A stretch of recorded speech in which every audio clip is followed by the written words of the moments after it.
Hello, welcome back to our channel Bengali blogger Moumita. তোমরা সবাই কেমন আছো? আশা করি তোমরা সবাই খুব খুব খুব ভালো আছো। তো আমিও খুব ভালো আছি। এই ভিডিওটা প্রদীপ বাবু উদ্দেশ্যেই করতে এসেছি। প্রদীপ বাবু যে এত ধুরন্ধরবাজ সেটাই বলতে এসেছি ভিডিওর মাধ্যমে। তো প্রদীপ বাবু কিন্তু এবছর জানিয়েই দিলেন যে তিনি এবছর বড় করে জন্মদিন করবে না, তার ফলে কেউ গিফট টিফট এনো না। তার মানে এটাই বোঝাতে চাইছে যে বড় করে জন্মদিন হলে তবে গিফট, আর আদারওয়াইজ কোনো গিফট না। যাই হোক, যারা কিনা প্রদীপ বাবুর ছেলেকে ভালোবাসে তারা এমনিতেও গিফট দেবে, তারা অমনিতেও গিফট দেবে। ঠিক যেমনটা প্রদীপ বাবুর বাড়িতে এসছে সোনারপুর থেকে তাদের কাকু কাকিমা ভিউয়ার্স। প্রদীপ বাবু কিন্তু খাবার দাবার আনেও বুঝে বুঝে। এই যে এতদিন তোমরা দেখেছো যে যেই দাদুটা ছিল সেই সময় কিন্তু একদিনের জন্য সেইভাবে খাসির মাংস প্রদীপ বাবু কিন্তু আনেনি। দেখবে দাদুর খাওয়া দাওয়া, দাদু যখন এসছিল তখন খাওয়া দাওয়াগুলো দেখবে, তখন তোমাদের হচ্ছে ছোট ছোট খোকা ইলিশ, বড় ইলিশ কি পাওয়া যায় না? বড় ইলিশ সর্বত্র পাওয়া যায় আমাদের এখানে, মানে সমস্ত বাজারে বড় ইলিশ পাওয়া যায়। অনলাইনে প্রদীপবাবু অর্ডার করে দিত, তাহলেই তো বড় ইলিশটা চলে আসতো। কি আসতো না দর্শক বন্ধুরা? খাওয়া দাওয়া করানোর মন চায়, প্রদীপ বাবু খাওয়া দাওয়া করায় লোক বিশেষ। যেখানে প্রফিট আছে, যেই দাদু এসছিলেন তাকে দিয়ে প্রদীপ বাবুর খুব একটা লাভ হয়নি, তাই তার পিছনে বেশি খরচা করা মানে বাড়তি খরচ আর কি যাকে বলে। তো ওই দাদু যখন ছিল তখন কিন্তু খাসির মাংস, হ্যাঁ মুরগি এনেছিল, কিন্তু খাসির মাংস কিন্তু আনেনি। এখানে আসছে কাকু আসা মানেই ব্যাগ ভর্তি খাবার দাবার আর ব্যাগ ভর্তি জিনিসপত্র। এই কথা শুনে অনেকেই হয়তো বলবে, আরে প্রদীপবাবু কি চেয়েছে নাকি? তাই কি চায়? প্রদীপবাবু জানে কোন দিন জিনিসপত্র আসবে আর কোন দিন প্রদীপবাবুকে খাসির মাংস আনতে হবে। তো মেনুও সিলেক্ট করা হয়ে গেল। ডাল হয়েছে, বেগুন ভাজা, পটল ভাজা, মাংস, এই সমস্ত কিছু রান্না হয়েছে। এইবার কথা হচ্ছে প্রদীপ বাবু যে কিনা মানে শুধু ব্লগিং করছে, কিছু আনানোর দরকার হলো, কাকে পাঠিয়ে দিল? বাবাকে।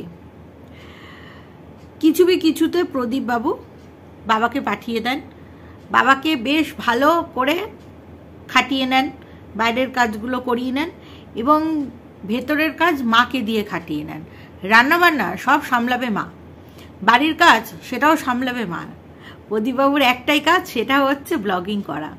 হ্যাঁ, প্রদীপবাবু হচ্ছে ইনকামের জায়গা, আর বাবাও বুঝে গেছে যে ছেলে লক্ষ লক্ষ টাকা ইনকাম করছে।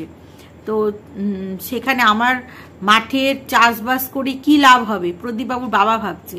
সেখানে আসবে কি আসবে না তার কোনো গ্যারান্টি নেই।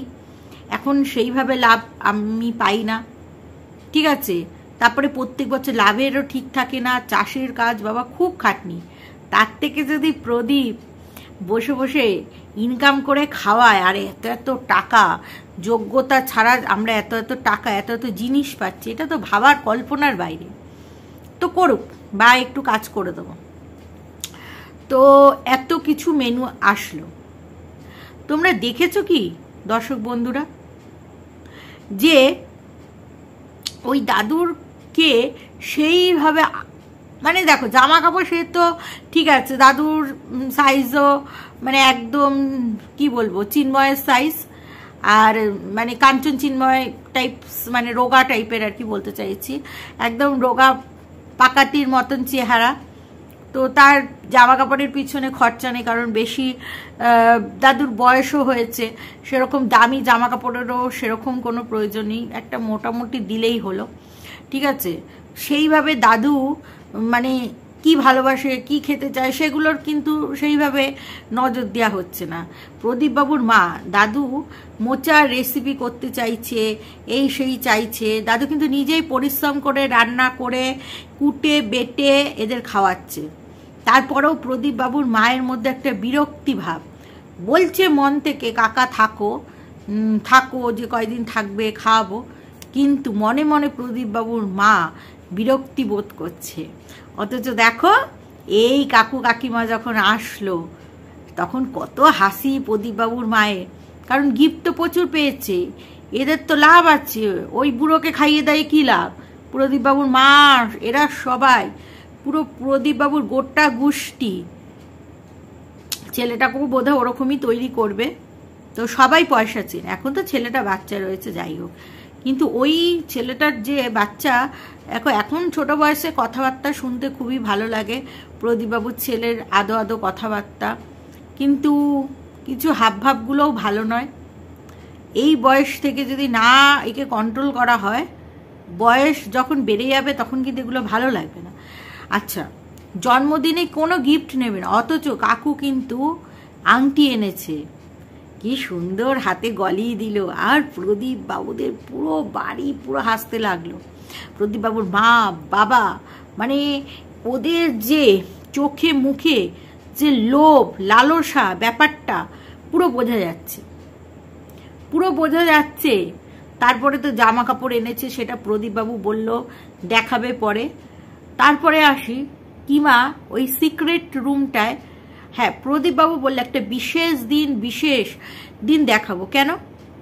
প্রদীপবাবু ঘর বাড়ি দেখিয়েছে, রুম টুর মোটামুটি দেখিয়েছে, কিন্তু ওই দুটো ঘর দেখাচ্ছে না, আর নিচের পায়খানা বাথরুমটাকে মানে টয়লেটটাকেও দেখাচ্ছে না। ঠিক আছে, মানলাম টয়লেট অনেকে দেখায় না, ঠিক আছে, কিন্তু ঘরগুলো দেখাচ্ছে না কেন?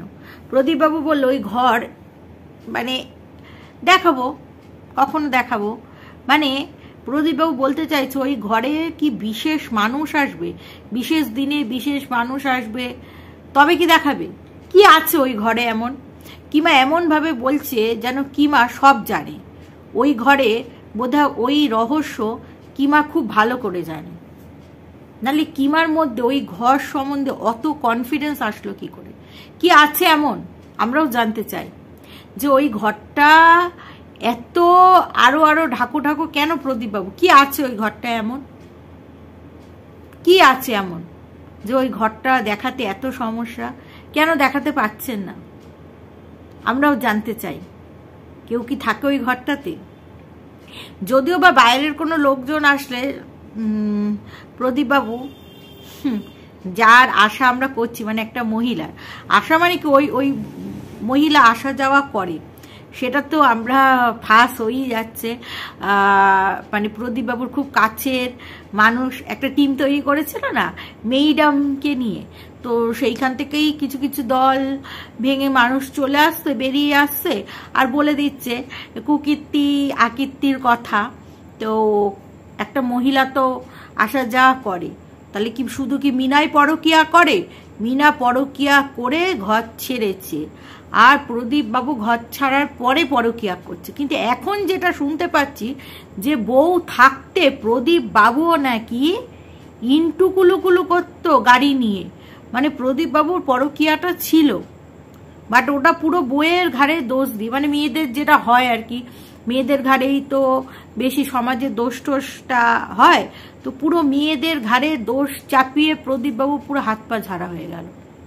ভাবতে পারছো প্রদীপবাবুর বাবার যে কি বিবর্ষ চেহারা, কি যে কুৎসিত, কি যে কদাচিৎ, আর কি যে ওনার চিন্তা ভাবনার লেভেল, বৌমা দুধ খাওয়াচ্ছে কিনা সেই দিকে নজর, মানে বৌমার উপরে কুদৃষ্টি দিয়ে বসেছিল। নালে ভাবো নিজের বাবা, যে বাবা মেয়েদের জন্ম দেয়, সেই জন্ম দাতা বাবা যখন দেখে যে তার মেয়ে এই সন্তান হয়েছে, সে দুগ্ধ পান করাবে, সেই বাবাও কিন্তু সরে যায় লজ্জাতে। আর ইনি শ্বশুর হয়ে, শ্বশুর মানছি বাবার সমান, সে বসে বসে দেখেছে, তার মানে ওনার কুদৃষ্টি ছিল। উনি তো এত বছর পর্যন্ত ওই পাল্টু পিসো তো সব কথা বলেই দিয়েছে, এত বছর পর্যন্ত ওনার বইয়ের সাথে জাগা হয়নি। উনি ওই কালকোঠরি টাইপের ওই ঘরটাতে ছিল। এই আমরা ভিউয়ার্সরা, কন্ট্রোভার্সি ক্রিয়েটাররা, বিশেষ করে কন্ট্রোভার্সি ক্রিয়েটাররা বলেছি বলে এখন লজ্জার খাতিরে তাই তুলেছে বাবাকে। তাই ওই ডাইনিং টাইপেরটা, মানে ডাইনিং রুমটা, ওটা বাবার জন্য ঘর করেছে। মাম্মি এসিতে, মানে পোলাও এসিতে, দুজনে এসিতে, আর বাবা পাখার তলায়। বাবাকে তো ওই যে পাখাটা চালিয়ে দিয়েছে, এইটাই ভাগ্য ভালো। বাবাকে তো আগে কোনো দরই দেওয়া হতো না, প্রদীপবাবু কোনো দরই দিত না। এই কন্ট্রোভার্সি ক্রিয়েটারদের কথা শুনে এখন বাবাকে একটু দর আনছে। আর প্রত্যেক দিন দেখবে, বেশিরভাগ দিন, এখন তো রাত্রিরে একটু খাওয়া দাওয়াটাও দেখায়, বেশিরভাগ দিন দুপুরে বলে বাবার খাওয়া হয়ে গেছে, বাবার খাওয়া হয়ে গেছে। মানে বাবার সাথে এরা একসাথে বসে খেতে চায় না, শুধু ভিডিও করার, শুধু কন্টেন্ট পারপাসে খেতে হয়, তাই বাবাকে নিয়ে বসে। এই যে প্রদীপ বাবু এই জন্মদিন উপলক্ষে মানে এই যে গিফটটা টুক করে নিয়ে নিল, এরপরে প্রদীপবাবু বলবে যে তোমরা আমাকে দিও না, আমি কি চেয়েছি? এখন যদি কেউ ভালোবেসে দেয় সেটা তো নিতেই হবে। মানে নেওয়ার ইচ্ছা প্রদীপবাবুর 16 আনা রয়েছে, বুঝলে তো? শুধু নাটকটা অন্যরকমভাবে হচ্ছে, দিলে আর প্রদীপবাবু নেবে না। আর জন্মদিনে অত বড় কেক কাটা হবে, আর সেখানে ডাস্টবিন যাবে না, মানে কিমা ডাস্টবিন যাবে না, সেইটা হয়? প্রদীপবাবু যেরকম স্ট্যান্ডার্ড ভাই, সেরকম লোককে নিয়েই কেক কাটবে, যেরকম আর কি কিমা ডাল্লি নোংরা, ডাস্টবিন, ওই ডাস্টবিন থাকবে বাচ্চার কেক কাটাতে। তো যাই হোক, যার যেরকম রুচি। প্রদীপবাবুর বাবা নিজের মেয়েকে ফেলে কিমা ডাল্লিকে মেয়ে পাতিয়েছে, ভাবতে পারছে এদের রুচিটা কত? ওই ক্লাসেরই, কিমার ক্লাসেরই এদের রুচি। তো চলো দর্শক বন্ধুরা, এই ভিডিওটা এখানেই শেষ করছি। তোমরা সবাই ভালো থেকো, সুস্থ থেকো, লাভ ইউ অল, টাটা।